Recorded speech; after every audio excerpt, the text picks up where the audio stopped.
Qual a relação entre sofrimento e esperança, peso e recompensa, tribulação e glória? A Bíblia nos apresenta um paralelo interessante entre esses aparentes contrastes. Tribulação na Bíblia significa alguém sobrecarregado, ou que carrega fardos pesados. No grego, a imagem utilizada para melhor descrever esta palavra é um homem sendo esmagado por uma pedra. Já a palavra glória, embora no Novo Testamento ela represente brilho ou luz, no Antigo Testamento ela também representa peso. Mas qual será a relação entre duas palavras aparentemente tão diferentes, mas que na Bíblia têm o mesmo significado?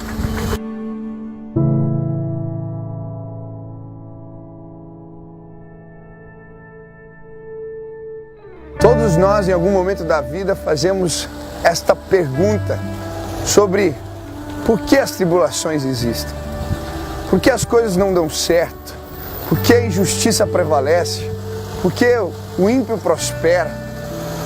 Isto é sorte, azar, punição divina, ou simplesmente isso representa a brincadeira de um Deus que se diverte com o sofrimento humano?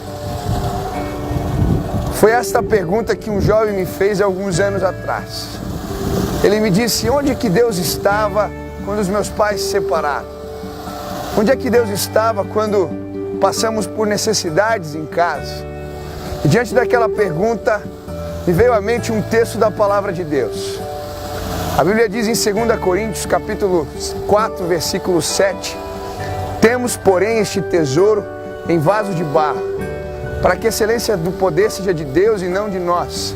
Em tudo somos atribulados, mas não angustiados, perplexos, mas não desanimados, perseguidos, mas não desamparados, abatidos, porém não destruídos, levando sempre o morrer de Cristo em nosso corpo, para que também a sua vida se manifeste em nosso próprio corpo. Diante deste versículo eu disse para aquele jovem: Deus estava presente quando você estava sofrendo. Deus estava presente quando você não passou naquela prova. Deus estava presente quando seus pais se separaram. Deus estava presente quando você passou necessidades. Deus estava presente quando você chorou, passou mal, ficou doente. Deus está sempre presente. Mas a conclusão desse texto é ainda mais surpreendente. O apóstolo Paulo, homem que já havia sofrido diversas tribulações, havia sido apedrejado, preso inúmeras vezes, torturado, vai dizer: as nossas leves e momentâneas tribulações produzem a nós eterno peso de glória. Preste atenção, as nossas leves e momentâneas tribulações produzem a nós eterno peso de glória. Ele vai usar a palavra glória no sentido do Antigo Testamento aqui, significando peso. Isso porque no passado os reis, os reinos antigos subiam em balanças e os seus servos lhe traziam presentes até que a balança ficasse equiparada. Este então era o peso da glória do rei. Isso significa que Deus não só vê as nossas tribulações e os nossos sofrimentos, mas Ele nos recompensa pela postura que temos diante deles.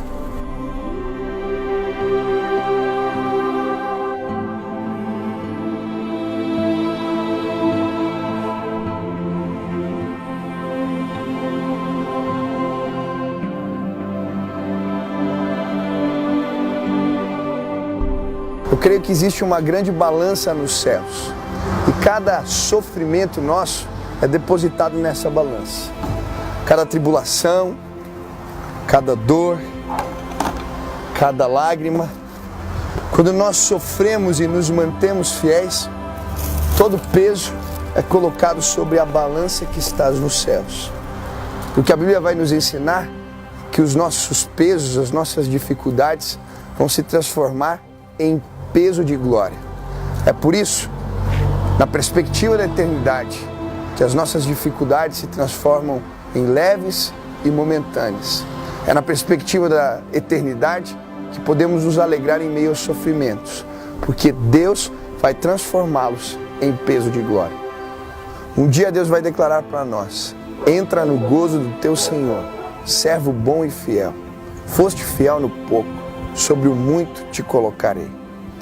Por isso nós andamos atentando para as coisas que não se veem, porque as coisas que se veem são temporais, mas as que não se veem são eternas.